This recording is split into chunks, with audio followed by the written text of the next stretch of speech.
Today, we're diving into a really fascinating approach for managing our modern, hyper-connected lives. It's called the Bringhenti Method. So let's jump in and see what it's all about. I mean, does that sound familiar? That feeling of being constantly pulled in a dozen different directions?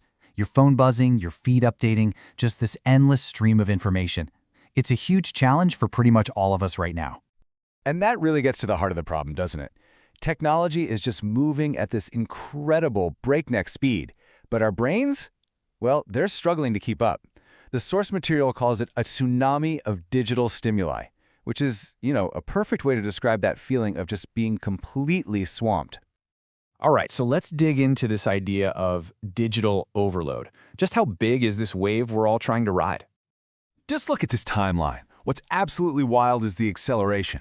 We went from these abstract ideas back in the 50s to AI being literally everywhere in our daily lives. This isn't some far-off sci-fi problem anymore. It's right here, right now, and we've got to figure out how to deal with it. So, faced with this digital tsunami, what's the answer? Well, the source we're exploring today offers a pretty specific solution, one that's framed as a faith-based answer to this very modern problem. So what is the Bringhenti Method? At its core, it's an integrated system for mental control. But what really makes it different is who it's for and what it's built on. It's designed specifically for Christians, and it tries to blend timeless wisdom from Scripture with some really contemporary ideas from neuroscience. In this verse, it really hits the nail on the head for the method's spiritual foundation.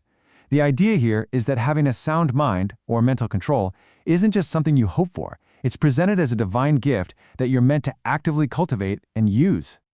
Okay, this is where things get really interesting. Let's look at how this method is actually built, because it tries to fuse two worlds that, let's be honest, a lot of people see as totally separate: Scripture and science.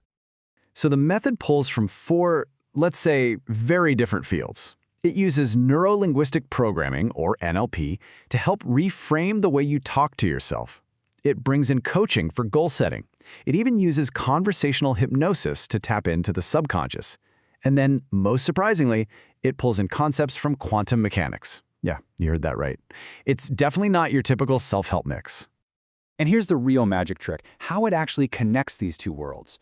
For example, it takes a biblical principle like be transformed by the renewing of your mind, and it links it directly to the scientific concept of neuroplasticity.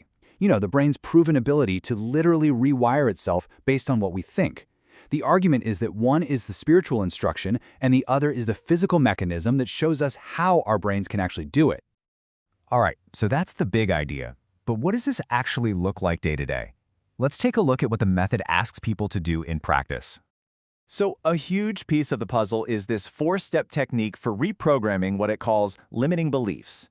First, you learn to spot those negative thought patterns. Then, you deconstruct them, you question them, using Scripture as a guide. Step 3, you actively rewrite them into new, positive declarations. And finally, you cultivate them. You nurture these new thoughts every single day. And it's not all just in your head. The method gets physical too, with some really tangible exercises meant to just calm everything down.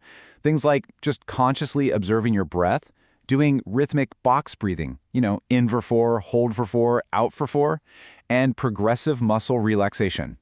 These are all about grounding you and bringing your mind back to a state of peace. Okay, so you do the work, you follow the steps. What happens then? Let's talk about the results, the promised transformation that the source material lays out.